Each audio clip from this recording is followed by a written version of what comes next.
मैनपुरी में मतदान खत्म होने के बाद ईवीएम को सुरक्षित रख दिया गया है। अब मैनपुरी के नवीन मंडी में समाजवादी पार्टी के नेता कार्यकर्ता ईवीएम की रखवाली कर रहे हैं। 8 दिसंबर की वोटों की गिनती, उससे पहले सपा गड़बड़ी की आशंका जता रही है। 24 घंटे निगरानी समाजवादी पार्टी के कार्यकर्ता भी करते नजर आ रहे हैं। स्ट्रांग रूम के बाहर आज देखिए 6 तारीख है, 7-8 तारीख तक डटे रहने का कार्यक्रम बताया जा रहा है। ऐसा इनपुट है कि यहाँ स्ट्रांग रूम के बाहर भी समाजवादी पार्टी के कार्यकर्ता लगे रहेंगे, डटे रहेंगे, ताकि किसी तरीके की कोई गड़बड़ी ना की जा सके, क्योंकि इन्हें आशंका है। इसी मद्देनजर आप देखिए कि स्ट्रांग रूम के बाहर मजमा लगा हुआ है, मेला सा लगा हुआ है, क्योंकि समाजवादी पार्टी के कार्यकर्ता यहां से हटने को तैयार नहीं है, हिलने को तैयार नहीं है। उनको लगता है कि जरा सी नजर हटी तो ईवीएम मशीन के साथ छेड़छाड़ हो सकती है। ऐसी आशंका है, ऐसा डर है समाजवादी पार्टी के कार्यकर्ताओं के भीतर, और इसी के तहत उन्हें आदेश है या फिर उनकी मंशा है कि वो स्ट्रांग रूम के बाहर पहरा देते हुए नजर आ रहे हैं। सर्दी का मौसम है, लेकिन फिर भी पूरी गर्मजोशी के साथ स्ट्रांग रूम की निगरानी करते समाजवादी पार्टी के तमाम कार्यकर्ता नजर आ रहे हैं। बताया जा रहा है कि 8 दिसंबर को नतीजे आने से पहले तक स्ट्रांग रूम की ऐसे ही रखवाली की जाएगी। जहां हम देख रहे हैं कि समाजवादी पार्टी के ऑफिशियल ट्विटर हैंडल पर लगातार छोटी बड़ी अपडेट की वीडियो शेयर करते हमने देखा, तो वहां ऑनलाइन से लगाए ऑफलाइन निगरानी की खबर मिल रही है। हम रुक करते हैं हमारे ब्यूरो चीफ वीरेश पांडे का और उनसे जानकारी लेते हैं। वीरेश, आप तो थे मैनपुरी में, ये किस तरीके का माहौल है कि इतनी सर्द रातों में भी स्ट्रांग रूम के बाहर समाजवादी पार्टी के कार्यकर्ता डटे हुए हैं, पहरा दे रहे हैं?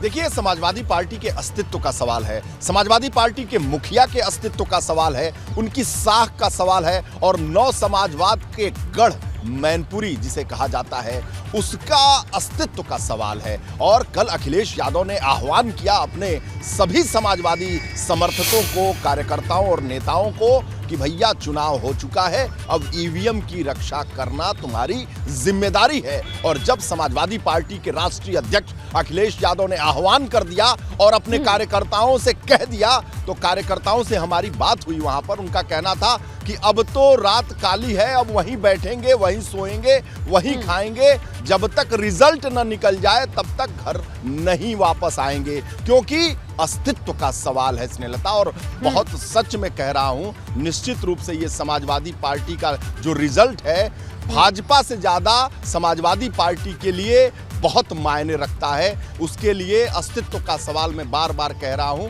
क्योंकि फिर 24 में उठ नहीं पाएगी समाजवादी पार्टी। अगर ये गढ़ वाकई टूट गया, हतोत्साहित कार्यकर्ताओं का उत्साह जो है वो बैठ जाएगा, कार्यकर्ता घर चला जाएगा, नेता घर बैठ जाएगा।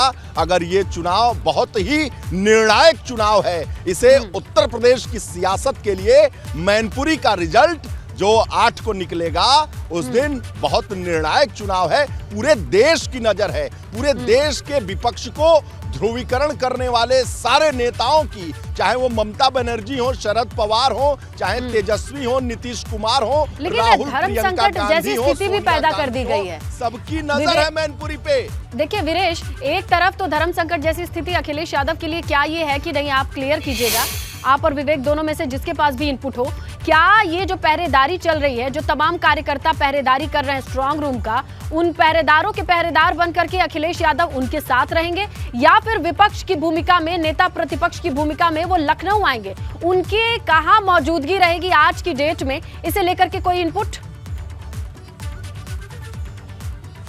देखिए, मैं आपको बताऊं कि कल उन्हें नहीं आना था और अपनी पत्नी के चुनाव में, अपने प्रत्याशी के चुनाव में मैनपुरी रहना था, तो विधानसभा अध्यक्ष को उन्होंने पत्र लिखकर भेजा था, और पत्र लिखकर भेजा था कि मैं अनुपस्थित रहूंगा। आज विधानसभा अध्यक्ष के पास उनका कोई पत्र नहीं आया है, इसलिए मसलन उन्हें आना है। आज मुख्यमंत्री को 11 बजे अनुपूरक बजट पर बोलना है। उसके बाद से लगभग हमें लग रहा है इतिहास में ये पहली बार हो रहा है, या इतिहास में कभी हुआ होगा, लेकिन मुझे याद नहीं है कि किसी भी सदन में प्रश्नकाल को आज 3 बजे रखा गया है। 3 से 4:30 बजे तक 1.5 घंटे का प्रश्नकाल होगा। 11 बजे का जो प्रश्नकाल है उसे हटाकर 3 बजे कर दिया गया है। ये मैंने इतिहास में देखा नहीं है, आज पहली बार हो रहा है। और उसके बाद वजह अब सरकार और विधानसभा अध्यक्ष जानते होंगे। ये इतिहास में ऐसा नहीं होता है, शुरुआत प्रश्नकाल से ही होता है, चाहे वो लोकसभा हो, चाहे राज्यसभा हो, चाहे विधानसभा हो, चाहे विधान परिषद हो। समाजवादी पार्टी की क्या रणनीति है? प्रश्नकाल को अगर देखा जाए आगे बढ़ाया गया है।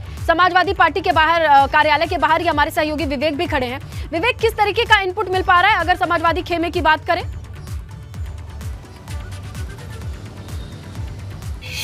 स्नेहलता, समाजवादी पार्टी के लोग और प्रदेश अध्यक्ष से लेकर जो मुख्य सचेतक हैं, वो सारे लोगों ने कल एक मुलाकात की थी, बैठक की थी और जवाब देने के लिए जो आज सदन में होना है उसके लिए तैयार है। हालांकि अखिलेश यादव आएंगे या नहीं आएंगे, इस बात को मैं दोबारा कह रहा हूं कि संशय की स्थिति है कि किसी भी नेता को ये मालूम नहीं है। मनोज पांडे जो विधायक हैं उनसे मेरी बात हुई, उन्होंने कहा कि अखिलेश जी इस समय सैफई में है, लेकिन अगर आना होगा तो 2 घंटे का सफर है, वो आ भी सकते हैं, लेकिन अभी तक उनको जानकारी नहीं है। प्रदेश अध्यक्ष नरेशोत्तम पटेल से भी मैंने पूछा, बात की, उन्होंने कहा कि इस बारे में जानकारी नहीं है, लेकिन वो यहाँ पर कुछ देर में आएंगे और यहाँ एक छोटी सी मुलाकात होगी, तमाम जो विधायक होंगे उनसे मुलाकात के बाद सदन में जाएंगे और सदन में हंगामा करेंगे, चाहे अनुपूरक बजट पर चर्चा हो या हो ना हो। लेकिन समाजवादी पार्टी के जो मुद्दे हैं, अपने मुद्दे जो वो पिछले कई दिनों से उठा रहे हैं, चुनाव में धांधली का आरोप लगा रहे हैं, इरफान सोलंकी का मामला है, इसके अलावा और जो मुद्दे हैं तमाम पुलिस प्रशासन को कटघरे में खड़ा करने के, रामपुर में, खतौली में और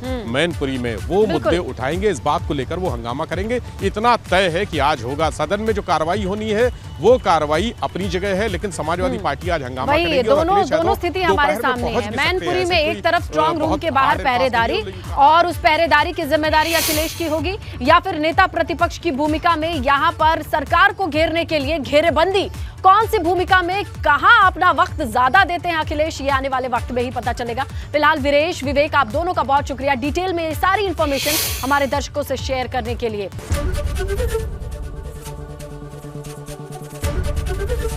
एबीपी गंगा, खबर आपकी, जुबान आपकी।